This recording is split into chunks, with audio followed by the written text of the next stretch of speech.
భారతీయ జనతా పార్టీకి 5 అనే నిష్పత్తిలో స్థానిక సంస్థల్లో సీట్ల కేటాయింపు ఉంటది అని లోకేష్ బాబు గారు అన్నట్టుగా వార్త వచ్చింది. ఈ వార్త నిజంగానే కొంత ఆందోళనకి గురి చేసింది, కొన్ని అబ్జెక్షన్స్ రైజ్ అయింది.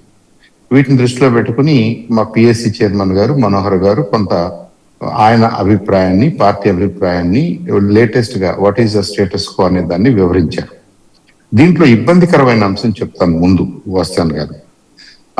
కూటమి అనగానే కూటమిలో ఉన్న 3 పార్ట్నర్స్ బలోపేతం కావాలి. 3 బలపడితేనే కూటమి బలపడుతుంది. ఈ 3లో ఏ ఒక్కళ్ళు వీక్ అయినా కూటమి వీక్ అయినట్టే లెక్క.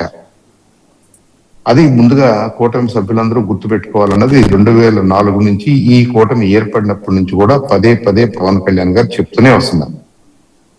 ఇన్ దట్ బ్యాక్గ్రౌండ్ మీరు 2024లో ఫలానా నిష్పత్తికి, ఫలానా సీట్లకి, ఫలానా నంబర్కి ఒప్పుకున్నారు కాబట్టి దానికంటే మీరు పెరగలేదు అనే అభిప్రాయంతో, దానికంటే మిమ్మల్ని తగ్గించే ప్రయత్నం ఎవరైనా చేస్తే ఈ 3 పార్ట్నర్స్ లో ఏ పార్ట్నర్ని అలా ఆలోచించినా అది చాలా అబ్జెక్షనబుల్ అవుతుంది, అన్యాయం అవుతుంది. దీని మీద రిజల్ట్స్ కూడా అలాగే ఉండబోతాయి, దాంట్లో డౌట్ ఏమి ఉండదు. ఎందుకంటే ప్రజల ఆశల్ని, ఆకాంక్షల్ని, మరి ముఖ్యంగా రాజకీయ కార్యకర్తలకి, రాజకీయ పార్టీలో పనిచేసే కార్యకర్తలకి, నాయకులకి వాళ్ళ బలాబలాలు అంచనా వేసుకోవడానికి అవకాశం ఉంటుంది. ఆ బలాబలాలకు తగినట్టుగా వాళ్ళకి అవకాశం ఉంటదనుకుంటేనే వాళ్ళు యాక్టివ్ గా పనిచేయగలుగుతారు. ఇప్పుడు నాకు అవకాశం లేదు అనుకున్నప్పుడు నేను కంటెస్ట్ లోకి వెళ్ళిపోయి నేను ఓడిపోవాలని నేను కోరుకోను. ఎవ్రీ కార్యకర్తకి తన అవకాశాలు, తన బలాబలాలు తెలుసు. అది 3 పార్టీల్లో తెలుసు, 4 పార్టీల్లో తెలుసు. కాబట్టి వీళ్ళు ఎప్పటికప్పుడు అది బేరింగ్ చేసుకుంటూనే ఉంటారు. సో ఇలాంటి సందర్భాల్లో ద బెస్ట్ స్టేట్మెంట్ ఎవరైనా, ఏ కార్యకర్త అయినా ఏమి వినాలని కోరుకుంటా అంటే, మా 3లో ఎక్కడైతే బలం ఎక్కువగా ఉందో ఆ పార్టీ వాళ్ళు కంటెస్ట్ చేస్తారు. ఆ పార్టీ నుంచి ఎవరైతే మోర్ యాక్సెప్టబుల్ లీడర్ ఉంటారో వాళ్ళకే సీట్లు కేటాయించబడతాయి.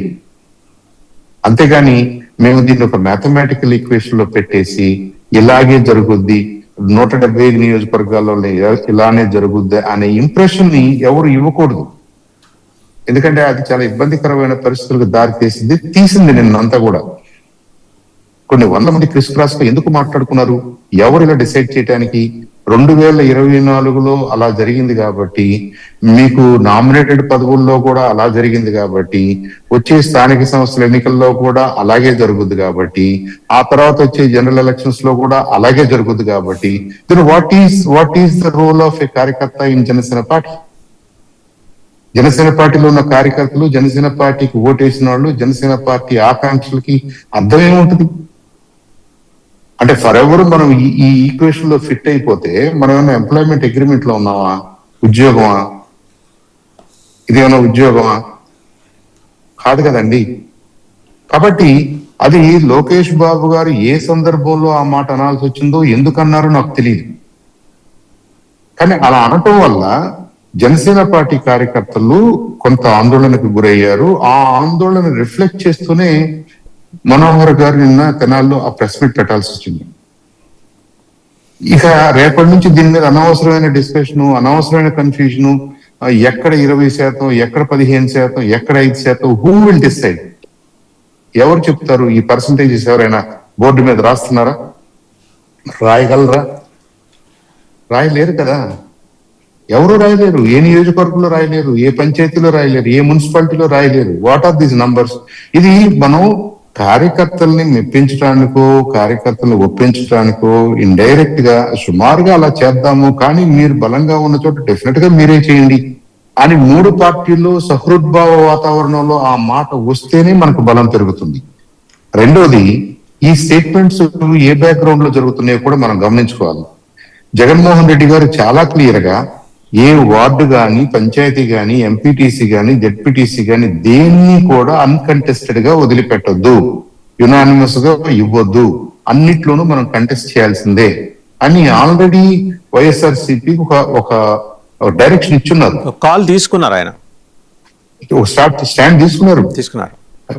ఆ స్టాండ్ తీసుకున్నప్పుడు మనం ఇంకెంత జాగ్రత్తగా ఉండాలో అర్థం చేసుకోండి. కూటమి తరఫున అంటే కూటమిలో ఏం జరిగిందో it is an internal matter for కూటమి అని అనుకున్న కూటమిలో ఉన్న ప్రధానమైన నాయకులతోటి కార్యకర్తలు రోజు కూర్చోలేరు కాబట్టి ఆ కార్యకర్తలకి వాళ్ళ కన్జంప్షన్ కోసమైనా మనం ఇప్పుడు ఎక్స్ప్లెయిన్ చేయాల్సి వస్తుంది, వాళ్ళకి అర్థమయ్యే విధంగా ఎక్స్ప్లెయిన్ చేయాల్సి వస్తుంది. కాబట్టి ఈ స్టేట్మెంట్స్ ఇలాంటి కన్ఫ్యూజన్ గురించి ఎవరు వరి కావాల్సిన అవసరం లేదు. నా అభిప్రాయం ఆల్వేస్ ఏ పార్టీకి బలం ఉందో, ఏ పార్టీలో ఏ నాయకుడిని మంచి నాయకుడిగా అక్కడ స్థానిక ప్రజలు గుర్తిస్తారో వాళ్ళకే అవకాశాలు వస్తాయి. డెఫినెట్ గా గతంలో కంటే జనసేన పార్టీకి అవకాశాలు మెరుగయ్యే అవసరం ఉంది, మెరుగు అవ్వాల్సిన అవసరం ఉంది. ఎందుకంటే క్లియర్ గా మనకు తెలుసు 23 నేపథ్యం తెలుసు. 23 తర్వాత జనరల్ ఎలక్షన్స్ వరకు జరిగినటువంటి వాట్ ఎవర్ ఇష్యూస్ హ్యాపెండ్ అవన్నీ మనం చూసి ఆనాటి పరిస్థితిలో జగన్మోహన్ రెడ్డి గారిని ఓడించడం అనేది ప్రధానంగా పెట్టుకున్నారు. మీరు ఎక్కువ మేము తక్కువ అనేది కాకుండా మరి ముఖ్యంగా జనసేన ప్రపోజల్ ఆ దృష్టిలో ఉంది. కాబట్టి జనసేన మేము ప్రతి సందర్భంలో చెప్తుంది, మేము 4 అడుగులు వెనక్కేసి మేము 2 స్టెప్స్ తగ్గి మేము తక్కువ సీట్లు తీసుకుని మేము ఈ కూటమిని బలపరిచాం, ఆంధ్రప్రదేశ్ ని గాడిలో పెట్టాలని మేము ప్రయత్నం చేస్తున్నాం అన్నంత అలాంటి ఉదార భావాలతోటి, అలాంటి ఒక హై స్టాండర్డ్స్ తోటి జనసేన పార్టీ ముందుకొచ్చి పనిచేస్తున్నప్పుడు ఆ ఆశయాలకు తూట్లు పొడిచేలాగా, వాళ్ళని హత్య చేసేలాగా, ఆ కార్యకర్తలు బాధపడేలాగా, ఆ కార్యకర్తలు అయోమయానికి గురయ్యేలాగా ఎవరు ఎప్పుడు ఎలా మాట్లాడినా కానీ అబ్జెక్షనబుల్ అవుతుందండి. చాలా క్లారిటీ ఇచ్చారు చందు సాంబశివరావు గారు. ఒకసారి మనం ద్వారంపురెడ్డి జగదీష్ గారు వారి దగ్గరికి వెళ్దాం, సీనియర్ నాయకులు. జగదీష్ గారు నమస్తే. అంటే లోకేష్ గారు చెప్పినట్టుగా వచ్చిన వార్త అది, అంటే ఒక స్పెక్యులేషన్, అది కూడా ఒక సెక్షన్ ఆఫ్ మీడియాలోనే వచ్చింది. ఇప్పుడు వచ్చిన సమస్యలు ఏంటంటే